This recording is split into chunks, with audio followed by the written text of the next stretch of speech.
मैं इस वीडियो में आपके दिमाग का दही बनाऊंगा, फिर उस दही को मथ के छाछ बनाऊंगा, लेकिन उस छाछ को आपको पीने को नहीं दूंगा। फिर उस छाछ से रायता बनाऊंगा और उस रायते को कटोरी में भरूंगा। फिर जैसे ही आप पीने का सोचेंगे, उस रायते को मैं फैला दूंगा। ऐसा मैं इसलिए करूंगा कि जिससे कि आपको एहसास हो सके कि इतनी मुश्किल से जो जीवन मिला था, जो शरीर मिला था, उसे आपने पीने के बजाय जीने के बजाय इसी रायते की तरह फैला दिया है। और मरने के बाद आप भगवान से ये न कह सको कि प्लीज़ भगवान एक बार और शरीर दे दो, रायता पीना है। तो वीडियो की शुरुआत करते हैं। मैंने कम्युनिटी पोस्ट में एक प्रश्न पूछा था कि जो व्यक्ति स्त्री को एक सेक्स वस्तु यानी कि सेक्स ऑब्जेक्ट के रूप में देखता है और सेक्स पाने के लिए उन्हें धोखा देता है, उनकी कमजोरियों का मिसयूज़ करता है, इमोशनली ब्लैकमेल करता है, क्या ऐसा इंसान सच में अपने घर की स्त्रियां जैसे कि बहन, माँ और पत्नी का सम्मान कर सकता है? हाँ या ना?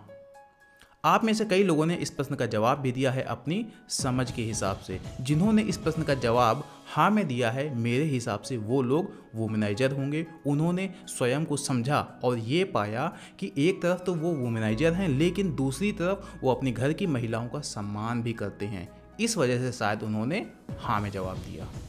वुमेनाइजर पर मैंने 2 वीडियो बनाए हैं कि ये शिकार कैसे पकड़ते हैं और इनसे निपटना कैसे है। तो इन दोनों वीडियो को आप जरूर देखिएगा और पूरा देखिएगा। तो इस प्रश्न का जवाब क्या होगा और उसके पीछे के तर्क क्या होंगे, अब इसको भी समझ लेते हैं। लेकिन उससे पहले डिस्क्लेमर देना जरूरी है। मैं जो बातें बोलूं अगर वो आप पर अप्लाई ना हो तो मुझे नादान समझ के माफ़ कर देना। वैसे भी मैंने दुनिया के हर इंसान की स्टडी तो की नहीं, हो सकता है कि मैं गलत निकल जाऊं। लेकिन अगर आपको ऐसा लगे कि आप एक वुमेनाइजर हैं और जो भी बातें मैं बोल रहा हूँ वुमेनाइजर के बारे में वो सच हैं, तो थैंक गॉड आप एक इंसान हैं। आप हमेशा बदल सकते हैं, हमेशा बेहतर बन सकते हैं। और अगर आपको लगे कि जो मैं बोल रहा वो सच है कि आप ऐसे ही इंसान हैं, तो खुद को बदलने के बजाय मेरे पर गुस्सा निकालना चाहें, क्योंकि खुद को बदलने में बहुत सारी एनर्जी चाहिए होगी, जबकि गुस्सा निकालने के लिए कुछ खास नहीं करना, फ्लो में हो जाएगा। तो कमेंट बॉक्स में अभी बहुत जगह है, वहाँ गुस्सा निकाल सकते हैं। तो जवाब सुनो। ऐसा इंसान जो अपने आसपास की स्त्रियों को सेक्स ऑब्जेक्ट समझता है, उसके लिए उसके घर की जो स्त्रियां हैं यानी कि माँ, पत्नी, बहन आदि, ये भी सेक्स ऑब्जेक्ट ही हैं। बस पत्नी को छोड़कर घर की जो बाकी स्त्रियां हैं ना, उसके लिए फॉरबिडन फ्रूट हैं, यानी कि उन स्त्रियों का वो उस तरीके से यूज नहीं कर सकता है जैसा कि वो बाहर की स्त्रियों का करता है। लेकिन वो अच्छे से जानता है कि पत्नी को छोड़कर जो घर की बाकी स्त्रियां हैं वो उसके लिए फॉरबिडन फ्रूट हैं, ना कि घर के बाहर वालों के लिए। और उसके लिए फॉरबिडन फ्रूट क्यों है? मेंटल कंडीशनिंग की वजह से। यहाँ मैंने फीमेल्स के लिए फ्रूट शब्द का प्रयोग किया है, वो इसलिए क्योंकि मैं एक वुमेनाइजर के पर्सपेक्टिव से बोल रहा। वैसे मैंने तो फिर भी फ्रूट बोला है। ऐसे लोगों के लिए फीमेल सिर्फ वस्तु होती हैं। तो अब आगे सुनो। ऐसा इंसान घर की जो बाहर की महिलाएं होंगी ना, उन्हें धोखा देकर उनसे शारीरिक संबंध बनाने की कोशिश करेगा, लेकिन घर की महिलाओं को जरा सी भी आज़ादी नहीं देगा। उन्हें पूरे तरीके से अपने कंट्रोल में रखने की कोशिश करेगा। ऐसा ये जानने की कोशिश करेगा कि उसके घर की जो महिलाएं हैं वो किसी बाहरी इंसान से उस तरीके की बातें तो नहीं करती, क्योंकि उसके सबकॉन्शियस माइंड में बैठा है कि भले ही घर की हैं लेकिन हैं तो सेक्स ऑब्जेक्ट ही, कहीं उनका कोई यूज़ ना कर ले। उसको ये बात समझ नहीं आ सकती कि उसके घर की महिलाएं भी उतनी ही इंसान हैं जितना कि वो। अक्सर ऐसा इंसान ये दिखाने की कोशिश करता है कि वो अपने घर की महिलाओं को प्यार करता है, उनका सम्मान करता है, लेकिन सच्चाई ये है कि वो खुद को धोखे में रखने की कोशिश कर रहा है। वह स्वयं की सच्चाई को स्वयं से और दूसरों से छुपाने का प्रयास कर रहा है, जिससे कि वो अपने बारे में बेहतर महसूस कर सके।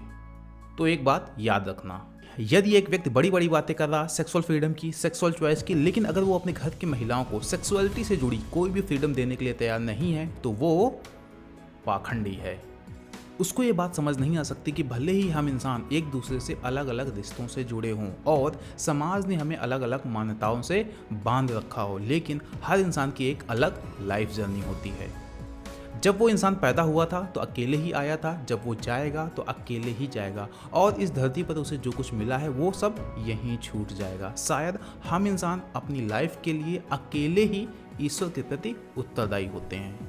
क्या पता मरने के बाद ईश्वर हमसे पूछता हो कि एक बात बताओ, तुम्हें इतना प्यारा हृदय दिया था, इतना पावरफुल शरीर दिया था कि तुम इस शरीर का यूज करके किसी भी फल का स्वाद बता सकते थे, सुगंध को महसूस कर सकते थे, बाहर के सुंदर नज़ारों को देख सकते थे और बॉडी टच को भी फील कर सकते थे।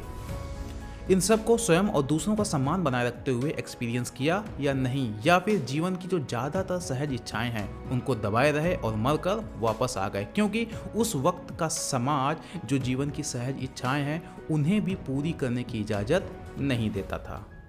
फिर जब आप ईश्वर से कहोगे कि हाँ मैंने ऐसा ही किया क्योंकि मैं जिस समाज का हिस्सा था वो इंसानों की सहज इच्छाओं का भी दमन करता था और मुझे समाज की नज़रों में सम्मानित बने रहना था, इसलिए मैंने आपके द्वारा दिए गए जीवन का खूब अपमान किया।